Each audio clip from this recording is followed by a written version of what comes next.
So I'm Andrew Carr to talk about learning things when you're a little bit older. So just want to note that this was originally a 45-minute talk, and we've got a third of it, so hopefully the interesting stuff is still in there. So I'm not starting with the who am I slide because that might give away spoilers for the end. So we're going to start with part one of my IT career. So in 2007, got my first job on a help desk in a building society. So building society, money, personal data, so security was there, but it wasn't a big focus of a help desk job. In 2009, I was with a little restructure. I ended up running my own team, looking after, amongst other things, exchange, document management, internet banking, cash machines, and visa transactions. So security kind of ramped up a little bit more. I went on a career break. I ran a ski hire shop, no security there. But when I came back, I thought, right, I need to skill up, so went away, got some certs, and in 2014 ended up in the public sector, specifically in policing. So, and I was network security analyst, so network security was a bigger part of the job. In 2017, there was a restructure and my job disappeared. So I ended up in management, I got talked into it. And then ended up going to university in 2019. So the title says Oldish Dog. 2007 to 2019. 2019 was 12 years, which makes me in dog years between 64 and 77. So that's the justification for Oldish Dog. So new cyber tricks. So ended up going to a meeting early one day. Head of IT looked up at me and says, "Do you want to go back to university? It is fully funded, asterisks, and you will have time to do the work, double asterisks." We'll come back to those asterisks shortly. So 3 weeks later, I was at the University of Gloucestershire. I live in Carlisle. It's 310 miles or something like that, so not particularly convenient, but the other option was Bedfordshire, and I have no intention of going to Luton.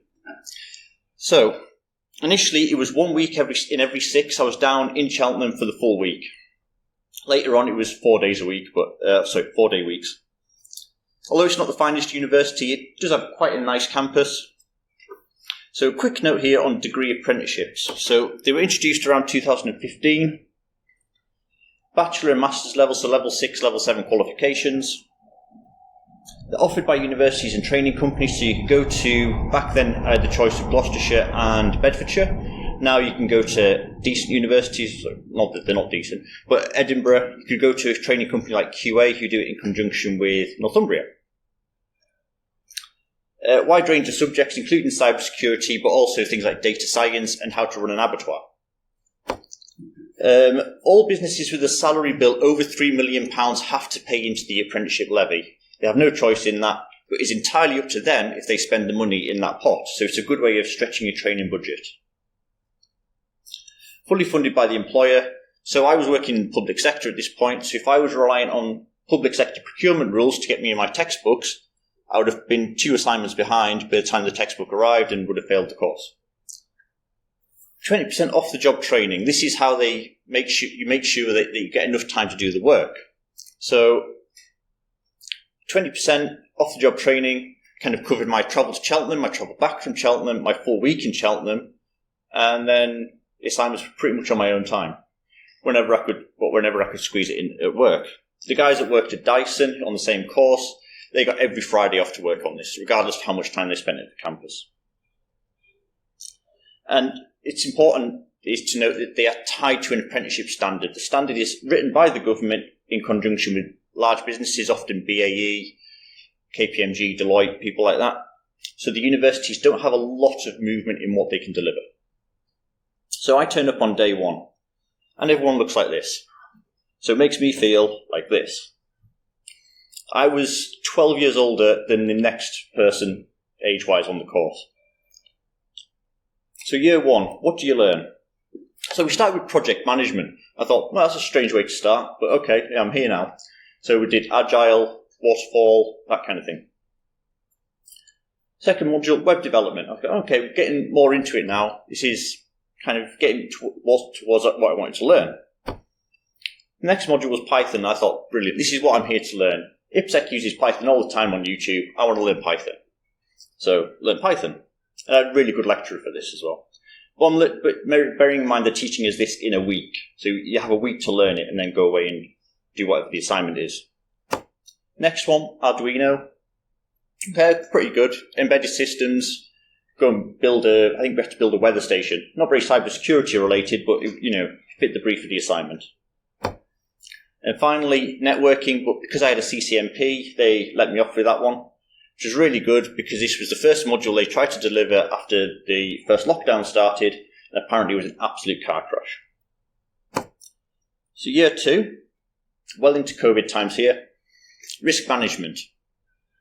Didn't appreciate it at the time. In my new role, very much appreciate having spent a week learning risk management.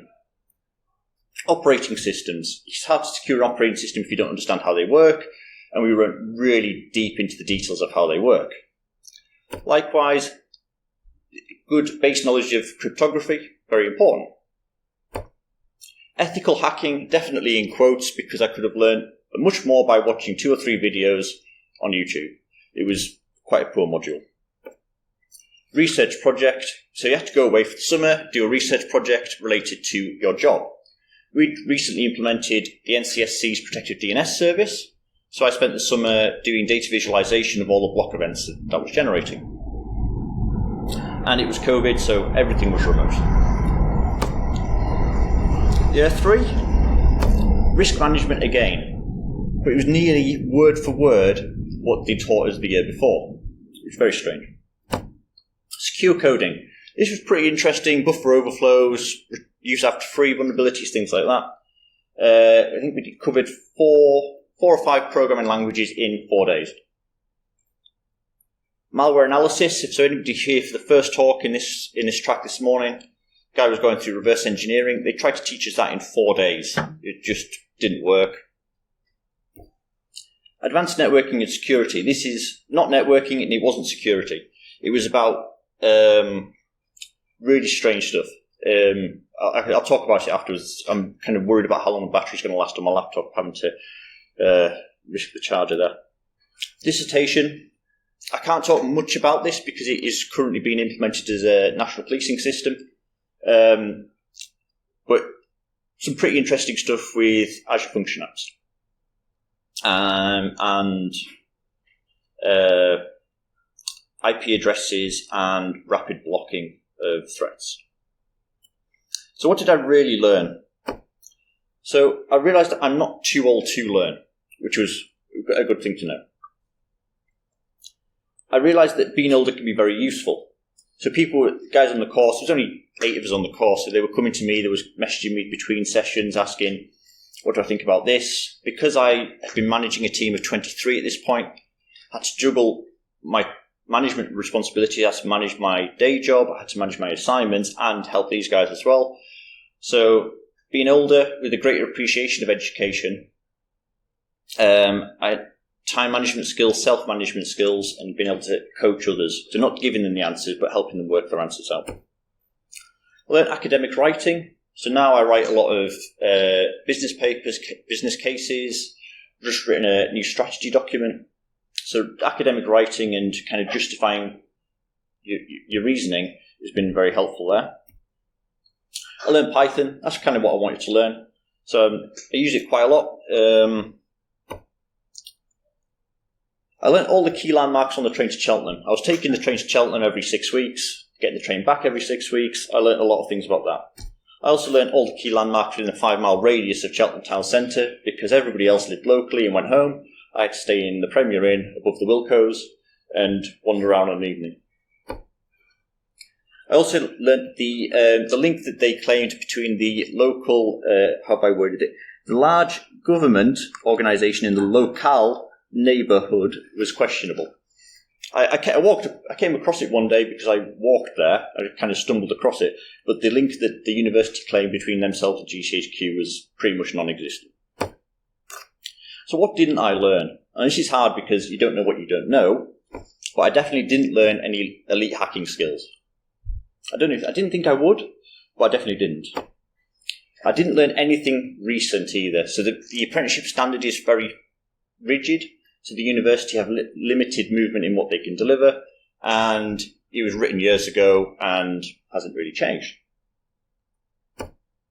So did it work? So management in 2016, started a degree in 2019. In 2021, I got a tap on the shoulder in the pub at Christmas from the head of IT from where I used to work saying, how's things? What's next? Some job adverts coming out in the next few weeks, you should be applying. So in 2022, I started work as a cyber architect. And I graduated later that year. So are there better ways to learn cyber? The image was suggested by PowerPoint. I'm not sure why. So training courses are costly. So, sans QA will bleed you dry, take all your money. But, if you're paying into the apprenticeship levy, you may as well take out of it. Teaching yourself can be hard. You need to be disciplined. You need to set the time aside. You need to work out what you want to learn. So it's not for everybody, but if it's for you, then great. If you didn't have an assignment to submit, would you give it the same time? So I spent, according to the tracker that I had to fill in about all the hours that I was doing, I spent 1,441 hours over 3 years on the degree. Would I have spent that same amount of time if I wasn't doing the degree and had the assignments to submit? Definitely not. I was getting married, I had things to do, I just bought a new house. You have to balance out for yourself. And you have to ask yourself, what do you want to learn? So there's two colleagues that I used to work with, and they would basically immerse themselves in the latest vulnerability. They would learn everything there is to know about it, and all of a sudden they were learning about something else. And then they were learning about something else. And then we're like, oh, I've got some time, I'll read about this. I was having to learn about ISO 27001, 6 weeks, and then I'd go and do something else. So I didn't have that flexibility that they had. But that worked for them, and they had families and kids. I don't think they liked their wives, and I don't think they liked their kids either. So they had the time to do it. So is it worth it? If you're a learner, it's not just for young people. I was a 31-year-old manager. I never thought I'd become an apprentice. Fortunately, I didn't get paid an apprenticeship wage because that would have caused problems with the mortgage. Make sure that you check that the institution and the course is right for you. It's not always going to be right. You just make sure it's the right fit. Really make sure that the employer gives you the commitment that they're going to give you the time to do the work. Otherwise, you're burning the candle at both ends. Accept you're not going to learn everything. If you're the employer, it's a great way to stretch your training budget. But can you release that member of staff for the equivalent of 1 day a week for 20% time? And also, does the course meet your requirements? If your security focus is on A and they're teaching B, C, D, it's not going to work out for you. So, finally, is it worth it? So, I'm Andrew Carr. I am an oldish dog, but I'm also now a cyber architect. So I guess in summary, it was worth it. Thank you.